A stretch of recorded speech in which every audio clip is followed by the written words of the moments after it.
一个改革开放的时代消失了，而那些对中国经济发展发挥了重要作用的人也在一个接一个的消失。今天给大家叙述的主角是上个世纪90年代到2003年担任国务院总理的朱镕基。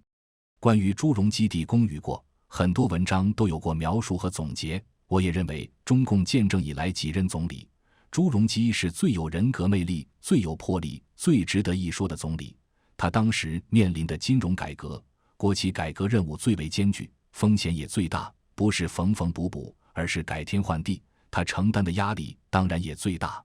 无论有多少当年下岗的人骂他，他的右派经历和知识结构以及人格魅力也恰好是那个时代为他这样的政治人物所准备的。当朱镕基成为常务副总理的时候，可以说他集中了全体中国人的想象，人们对他寄托了无限希望。即使是过于挑剔的香港媒体和香港人，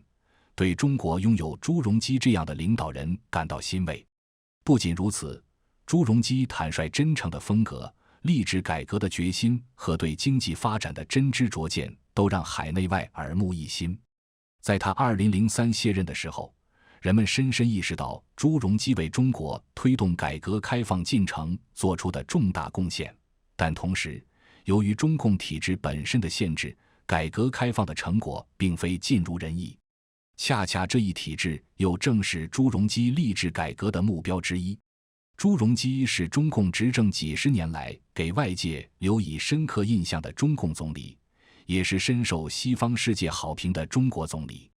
朱镕基1991年从上海调到北京，那是6·4之后西方对中国高度不信任时期，他接管财政陷入困境的国务院，重新点燃了西方世界对中国的希望之火。朱镕基给人的印象是雷厉风行、不苟言笑、说到做到。朱镕基在任期间最大的政绩莫过于使中国实现了几十年的梦想，带领中国在2001年加入了世贸组织。在最后同美国的关键性双边谈判时，朱镕基做出向西方开放中国市场，使中国经济同世界接轨，参与更多国际竞争的重大决定。没有中国加入世界贸易组织，也就没有后来的经济腾飞，也就没有中国的世界工艺地位，也就没有无处不在的中国制造，也就没有中国外汇储备跃居世界第一，也就没有外资大规模流入，也就没有中产阶层的出现，也就没有世界经济大国的崛起。中国经济从改革开放以来出现了高速增长，特别是2001年加入世贸组织以后，更是突飞猛进，世界为之惊叹。中国仅用30年时间，走完了西方工业化国家历经100年的繁荣之路。从经济总量来看，1978年中国的 GDP 总量为3645亿元，大约是1/495.14亿美元，人均 GDP 只有381亿元人民币。虽说 GDP 总量排名世界第9位，但是人均生活水平处于世界末端，连温饱问题都没有解决。1978年，中美发表建交公报时，中国还非常贫穷。按照世界银行的指标，当年中国的人均 GDP 只有156美元，这是什么概念？我们一般认为撒哈拉沙漠以南的非洲国家是世界上最贫穷的地区。1978年，撒哈拉沙漠以南国家平均人均 GDP 是490美元，当时中国的人均 GDP 连世界上最贫穷非洲国家的1/3都没有达到。1978年，美国的 GDP 达到了 2.35万亿美元，占据世界 27% 的份额。排在后边的依次是日本、德国、英国和法国。1978年，中国对外贸易只有206亿美元，对美贸易只有 9.9 亿美元，外汇储备仅有 1.67 亿美元。日本 GDP 一直稳居世界第2，直到2010年被中国超过。2010年日本 GDP 为 5.39 万亿美元，中国的 GDP 为 5.75 万亿美元，中国成为第2大经济体。改革开放以来，以出口为导向带动的中国经济发展与繁荣，无不注入了太多的美国元素。毫不夸张地说，没有美国的支持，过去40年来的经济繁荣和世界工厂根本无从谈起。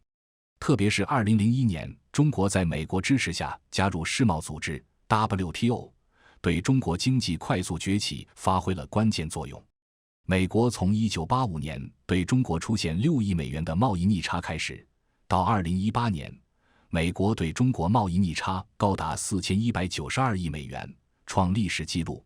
占当年整个美国对外贸易逆差的70%。疫情肆虐的2022年，美中贸易额高达6900亿美元，其中美国自中国进口总额为5388亿美元，中国自美国进口1538亿美元。中国对美贸易顺差从2021年的3535亿美元增至3829亿美元。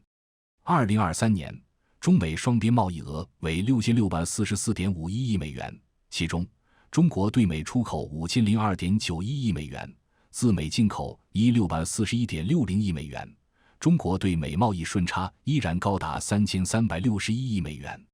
而在中美密切交往的30多年间，特别是中国加入世贸组织以来，美国累计对中国的贸易逆差超过8万亿美元。加入 WTO 之前的2001年，中国进出口贸易总额只有 0.51万亿美元，2018年这一数字超过5万亿美元。2001年，中国 GDP 对全球经济的贡献率仅为 0.53%。2018年，中国对全球经济增长的贡献率占了1/3。中国自2001年加入世贸组织以来，毫无疑问成为这个世界最大的赢家，而输家则是昔日的主要经济体。美国哥伦比亚大学著名中国问题专家黎安友说，朱镕基的2大功绩是，由于他的努力，中国的改革已是无法逆转，其次是没有屈服来自国内的巨大压力，让中国成为世贸组织中的一员，使中国同世界经济接轨的发展不可逆转。朱镕基开创了中国税收改革的先例，由此中国的税务体制开始走上了现代化的道路，各省市自治区收缴的税利充实了国库。他的功绩还在于保证了中国经济以持续稳定的速度发展，也使得中国经济保持了多年连续10%的增长。朱镕基的改革当然也遭受了挫折，比如对长久亏损国有企业的改革，不论是企业的私有化进程，还是对企业的各类整顿，都没有达到预期的效果。这一结果同直接对企业负责的当地政府不愿对国有企业进行彻底改革有着密切的联系。其次，对银行的改革也没有做到善始善终。国有银行巨额呆账的难题积重难返，至今得不到解决。朱镕基自己离任前也承认，他在任期间最大的遗憾莫过于未能实现改善8亿农民生活水平的心愿。朱镕基主政时期，房价基本稳定。朱镕基于1993年的宏观调控，一举扑灭了海南、北海、惠州的房地产热火。1993年初，正值海南房地产疯狂之际，朱镕基从上海奉诏进京，出任国务院副总理，并从李桂仙手中接过中国人民银行行长的职位。7月份，朱镕基铁腕出击，对海南疯狂的房地产热泼出冷水，让许许多多还沉浸在暴富梦中的老板们如梦初醒。1993年6月23日，朱镕基发表讲话，宣布终止房地产公司上市，全面控制银行资金进入房地产业。次日，国务院发布关于当前经济情况和加强宏观调控意见，银根全面紧缩。朱镕基在卸任前最后一次香港、深圳之行，对深圳的房地产问题仍然提出了严厉的警告和批评。有些城市，不是全部，房地产有一点热，空置率太高，而且还在增长。他解释，内地20%至30%的房地产公司，2、3成的资金来源是向银行贷款，而30%以上的购买用户也是向银行贷款。房地产本身60%以上是靠银行贷款，风险很大。但是目前具自负能力的市民占少数，很大一部分是高级房地产，而且价涨得很快。这一部分不属于广大市场的购买力可以适应，靠台湾、香港和外国投资者来买房子，价格越推越高，房子越盖越多。他不无担忧地说，深圳现在没地了，要到惠州换一块地。你们考虑一下，这样子房地产市场能够维持下去吗？他希望企业代表能引以为戒，深圳的明天是香港的今天。1991年，朱镕基上调中央成为主管经济的副总理，并在14大后入常成为实际上的总理。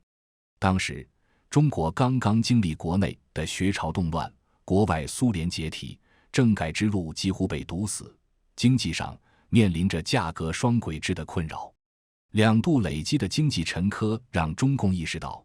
中国经济必须交给一个内行专家处理，因此邓小平把创造新经济模式的重任交给了朱镕基。受命于危难之时的朱镕基，通过推行分税制、国企改革、汇率并轨等措施，使得中国经济保持近20年平均 9% 的增速。其中最难办是财税改革。朱镕基要推行分税制，把税源分成中央税、地方税和中央地方共享税3种，目的是把地方拿大头，中央拿小头的财政格局调各个，而这简直就是在割地方大员的肉。朱镕基后来回忆说，实行分税制来自地方的阻力非常大，我是一个省一个省地去谈商量妥协，总算谈下来了，我自己掉了5斤肉。朱镕基改革另一重大举措是汇率并轨。1993年底，朱镕基宣布自1994年元旦起取消双轨制，实现汇率并轨。此举不仅减少了关岛行为，更使得之后中国免受东亚金融危机的毁灭性冲击。纵观全局，可以看出，朱镕基改革措施是以增强中央政府的经济主导权为目标，从体制外的增量改革变为体制内的改革，改革的主导权由地方上交中央，由民间还给政府。朱镕基通过政府强制干预来促进经济发展的方式，塑造了中国的转型经济学。然而，改革往往是得失相伴。朱镕基的改革措施所带来的不利影响，朱镕基改革失误有：1是粮食统购统销制度；2是大学扩招且产业化；3是国企改革。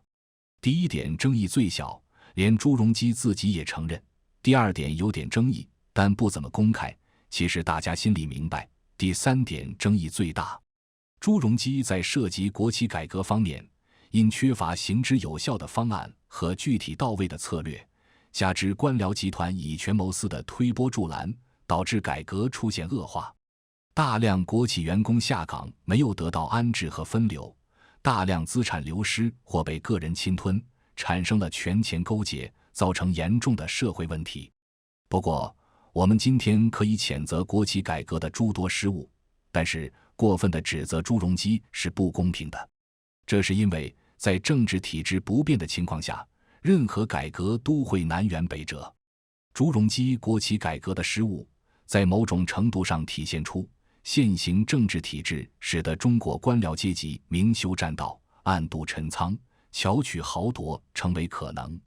正是由于政治体制改革未能与经济体制改革同步，经济改革在涉及根本体制和社会公共利益时，现行体制既不能提供相关利益主体的利益表达渠道与协商平台，又不能吸收真正的专家的意见，仅仅是为了给政府卸包袱，如医疗改革和住房改革，或者为了减缓就业压力和扩大内需，如高校扩招和产业化，就是政府轻率地做出了有失公平和后遗症很大的决策。当时做出这种改革决策的领导人如朱镕基，不单是个人的失误，而是制度的缺失。谈及自己的功过，朱镕基曾说，个人功过，我自己有一本账，人民有一本账，工作过的地方部门有一本账，中央也有一本账。对于功过得失，我还有何求呢？我会在临别的时候向党向人民交个底。朱镕基就是这点本事和能发挥的作用，对于一切批评、指责、反对意见，我都能容纳，相信历史会做出结论的。功与过，历史会做出结论，或许这正是其改革成果最好的注脚。历史是改革最好的检验者。2002年时，香港刚从亚洲金融风暴站稳阵脚，朱镕基当时访港，被指有替香港打气的意味。演说在11月19日礼宾府进行，朱镕基先谈了香港经济问题，指当年香港面临的挑战是历史原因构成，不是1年2年，是繁荣累积了泡沫，并鼓励港人迎难而上，充分肯定年轻人的质素。他认为香港的事可以靠香港自己解决，香港有比较完善的法律制度，比较高效率的公务员，还有优秀企管人才，与世界有广泛联系。最后，朱镕基在完全不看稿的情况下，读出一段《狮子山下》的歌词，称与香港共勉，并说我爱香港。朱镕基还说出了一段令香港人难以忘怀的感言之语：如果香港搞不好，不但你们有责任，我们也有责任。香港回归祖国在我们的手里搞坏了，那我们岂不成了民族罪人？从秦时商鞅变法，到宋代王安石变法，再到近代李鸿章等人掀起的洋务运动，改革者功过是非，向来为后人所争议。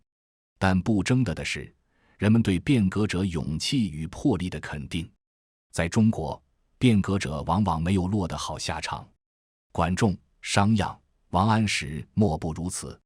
这也就不难理解1996年岁末，朱镕基在北京看话剧《商鞅》时，为剧情所动，潸然泪下。商鞅以惊人的勇气掀起改革之潮流，终为顽固派羁绊，车裂而死。此事虽已过去2000多年，然而以古恒今，焉能不令人慨叹？即使如此，1998年，刚刚就任总理一职的朱镕基仍在国务院第一次全体会议上表明改革决心，不管前面是地雷阵还是万丈深渊，我都将勇往直前，义无反顾，鞠躬尽瘁，死而后已。不管前面是地雷阵还是万丈深渊，我将勇往直前，义无反顾，鞠躬尽瘁，死而后已。